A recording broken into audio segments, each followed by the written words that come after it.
and thank you for watching. I'm Jennae Arnold, a health coach here in Atlanta, and we are at 360 Health Broadcasting Network, 360 HBN, and I'm here with Dr. Debbie Wallace. She's a preventative health, public health doctor. Hi, Dr. Wallace. Hi, nice to be here. Nice to have you. So, Dr. Wallace, with this coronavirus going around, there are a lot of questions and concerns. There are some rumors, some myths going around, and we just need to know the truth. Yes, very important. And that's what 360 HBN is all about. We're all about trying to help people live a healthy life by understanding the truth. And we have many wonderful programs that teaches you about this. So I'm so excited to be here today to talk about this. Okay. Yeah. All right, well, we'll just jump right in. So myth number one is that this isn't real, that this might be a hoax. What do you say to that? Unfortunately, this is not a hoax. This is a real virus that is affecting the entire world. And I don't believe that this is because of any hidden agendas, and believe that based on our current information, and remember, this is new, so we don't know everything about it yet. But so far, we believe that this thing started in animals, and it's been around since the 1960s, folks. So it's not somebody did it today, just for any kind of political reason or whatever. This is just a different strain. This is a different strain. So we call it COVID-19, which means coronavirus 2019 strain that we're dealing with. So keep that in mind. This is not new, but it's a new disease. It's a new strain that has transferred from an animal into humans, and it's because of unsanitary practices why this happened. And so we want to emphasize how important it is that we do not cross-contaminate, because that's part of what happened in the market that this came from. But that could happen anywhere around the world. So we want you to know this is important for everybody to know so that we prevent these things for the future as well. All right. Okay. Good to know. So myth number two is that everyone has to wear a mask. People are walking around with them. There's a shortage of the N95 masks. So who needs to wear a mask and who doesn't?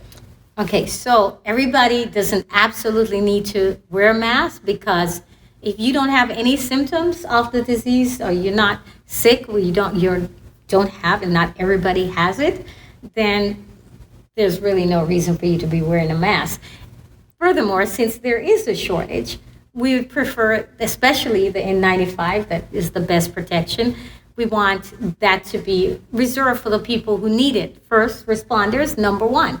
The people who are taking care of us, we want them to have those first, right? Because we don't want them to be infected and then pass that on or can't take care of us anymore. So that's number one. Mm-hmm. And then two is those with the virus, or if you have symptoms that you think, I may have the virus and I'm coughing and I've got a fever and all this going on, then yes, we'd like you to wear a mask. But if you don't even have the N95 mask, but just a mask to prevent you from transferring, when you sneeze, when you cough, that's the problem especially. Mm-hmm. That's the biggest ways that we are transferring the disease. So that's why we need to be careful. Sometimes even when we speak, sometimes we spit. It's in the droplet that you have these germs that is the virus that you can get onto a surface, and it can stay on that surface for a long time. So we want you to disinfect surfaces, because as long as you wipe it down with alcohol or any disinfectant like that, it will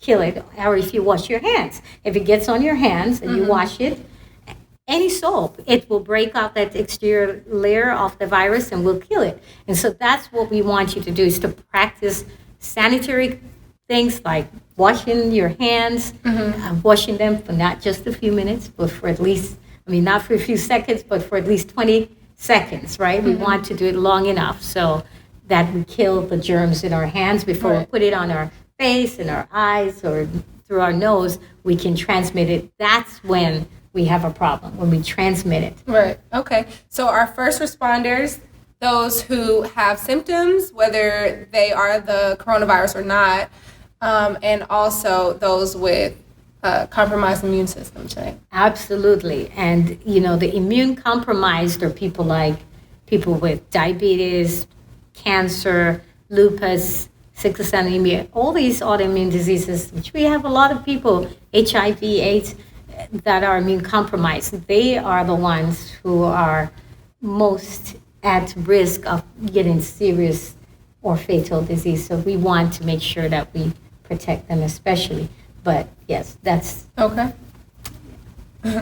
All right, so that brings us to myth number 3. If you are healthy, does that mean you can't get the disease?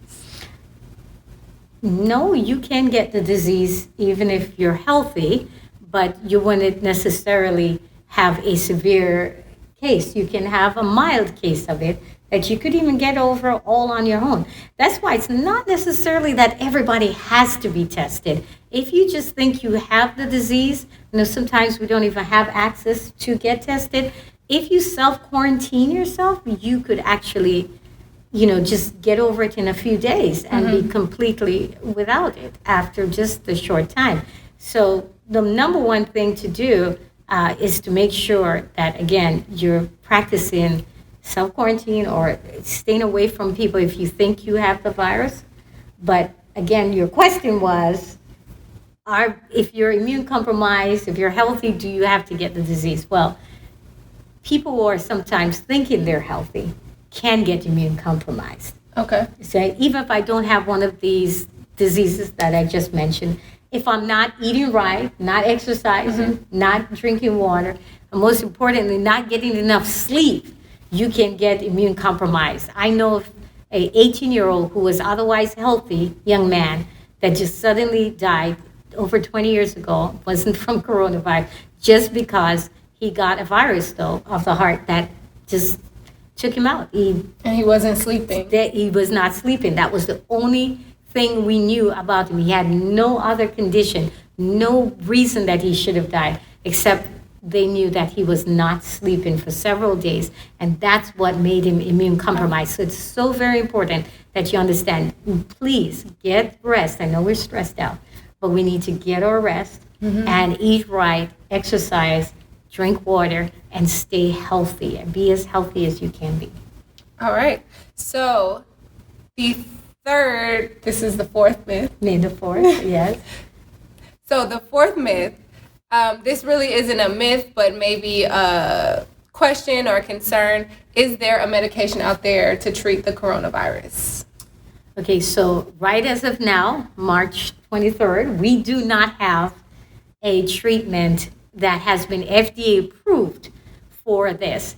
Now, they've done a trial in which just about 20 people or so, were tested with a medication that's for malaria.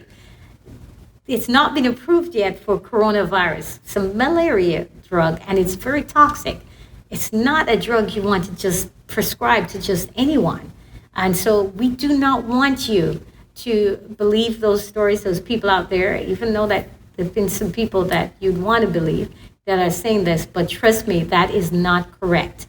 You do not want that. Even for those people that are severely compromised, they are going to, be very selective in who gets this drug because we do not have enough research yet behind this. It's not yet been tested enough. You can't go from 20 people and give it to 200 million people.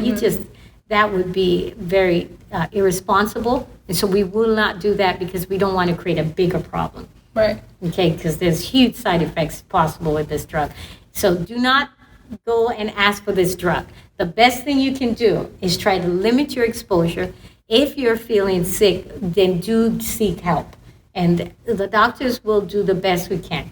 Now, they are developing also vaccine for this, and they will come up with it, just like they did for Ebola, but it takes time. It takes several months, as much as 18 months.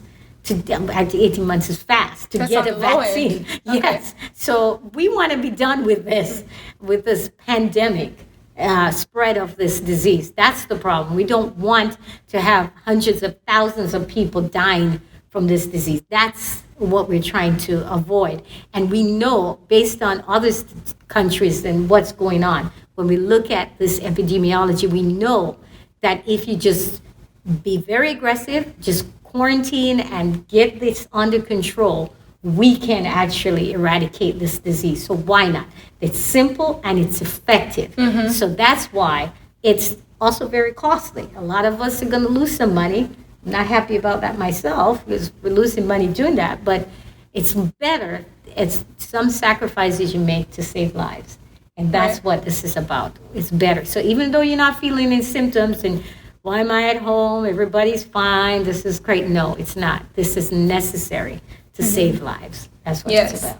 And quarantine doesn't have to be bad. Use this as a time for self-care, exercise, cook more, hang out with friends through Netflix. They have a new program. Yeah, Netflix has a new program where you can watch movies with your friends online. Isn't that something? Yeah, very cool. Lots of other things you can do, like read your Bible. Yes, that too. And spend quality time with your family. A lot of people are so busy, sometimes you don't even have time to catch up on what's going on with your family and friends. So this is the time for that, because relationships are actually the most important thing in life. Yes, it is. Yes. So that's part of your overall well-being. Yes.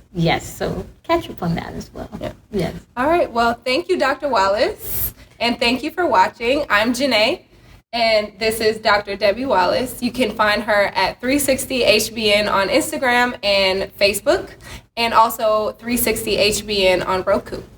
Yes, as well as you can check out our 360 Health magazine, which has amazing articles, and we have a blog as well on 360HBN that talks about this and how to boost your immune system, which stay tuned, we will cover that as well. All right. Thank you for watching.